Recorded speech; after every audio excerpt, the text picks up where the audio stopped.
Hey, I'm Bob at ILikeToMakeStuff. Today we're going to talk about the Ultimaker 3.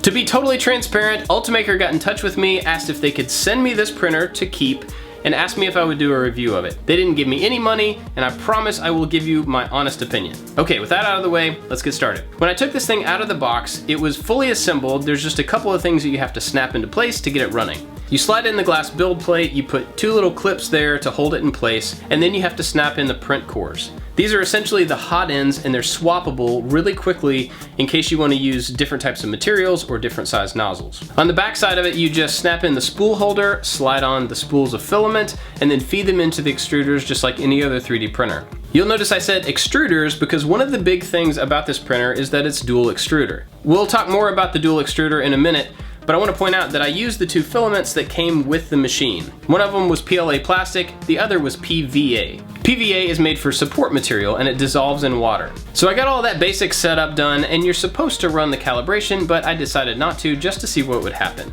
I put in the model that I use for all of my printers as kind of my baseline, and that's the little Yoda from Thingiverse. Here's the Yoda that I printed on my Ultimaker 2. Here's the one I did on this Ultimaker 3 with zero calibration. And honestly, that blew me away a little bit. I mean, I didn't do any kind of setup, no calibration of any kind, and it came out at least as good as the Ultimaker 2.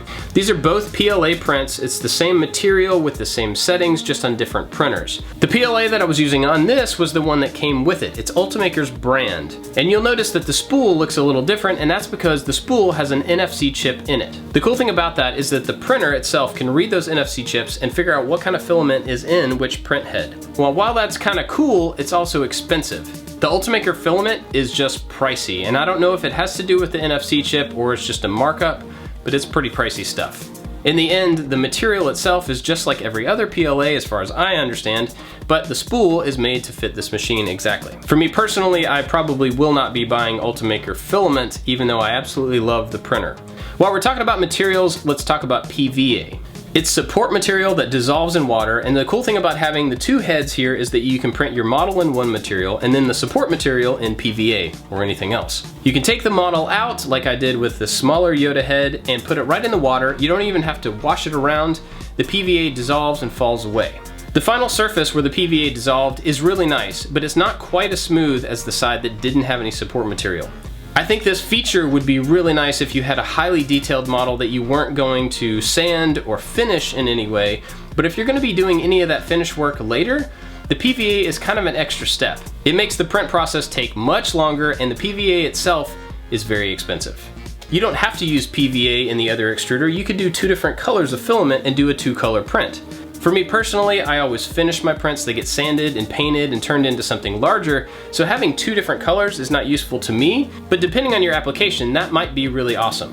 Now, there's several reasons why you would want to have dual extruders: two colors, support material, or mixed material. Maybe you have part of a print that's rigid and a different part that's made with a flexible material. There's a lot of different reasons, but for me personally, I haven't found a good reason to justify the cost of having two extruders. And if you'll notice, cost is the one thing that I've brought up several times as a negative. That's the elephant in the room with this printer, unfortunately. It's really expensive. This printer is $3,500. Now, I'm not saying it's not worth that, but it is a lot of money for anybody to spend on a single piece of equipment. If you compare that to other 3D printers that don't have all of these features, it seems astronomical. But I will say that one thing that's really cool about this one and the other Ultimaker that I have is that they work perfectly every single time. The other day in a private conversation, somebody was asking why Ultimakers are so expensive. And they were asking that in regards to, it's just a brand name, it's not worth that money. And I disagree with that. It is expensive, but it's expensive in my opinion because it works every single time. I never have to worry about the first layer, whether it sticks down or not. I never have to worry about the temperature. I never have to worry about it clogging. I have had great luck with these machines. And while that cost may not be justified for an individual to have a printer in their house, if you're an institution like a school where you need the printer to work so that the kids can learn the technology, this actually might be the one for you. If you're in the medical field or anything like that where you have the justification to spend the money on a tool that will work every single time, this is probably the printer you want. All right, money aside, let's talk about some of the other features that this thing has. Some of them are really cool, but maybe unnecessary and probably part of why it's so expensive.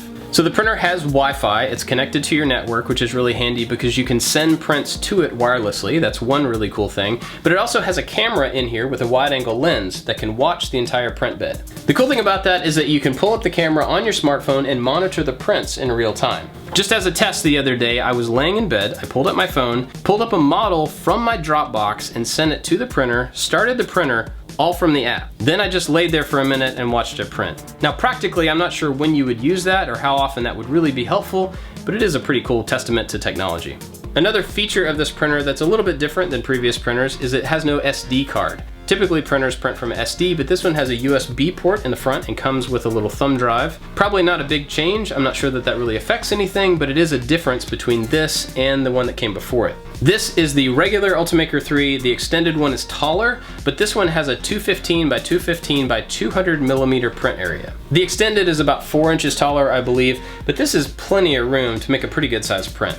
The print cores on this pop in and out really easily, and that makes it great for changing out nozzle sizes, or if you have a different material that requires a different type of nozzle. It's a lot easier than having to unscrew things and take stuff apart just to switch out the nozzle. So when it comes down to it, I love this printer. I think it's fantastic. Would I spend my own $3,500 on it?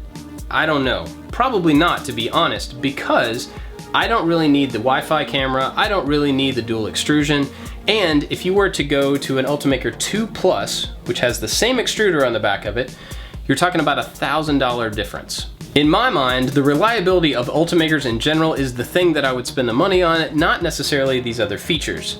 But if you did want all of those extra features and you want the reliability of Ultimaker, this is a fantastic printer, hands down. Really, the only drawback in my mind is the cost, and that's pretty big for a lot of people. That's about it for this one. I hope it was helpful, gave you a little overview of what this one can do and what I think of it. If you have any other questions about this printer, leave them down in the comments. I'll do my best to answer if I can, but I'll also link the Ultimaker site, which has all the specs and all the other information about this particular printer. That's it for this one, guys. Thanks for watching. I'll see you next time.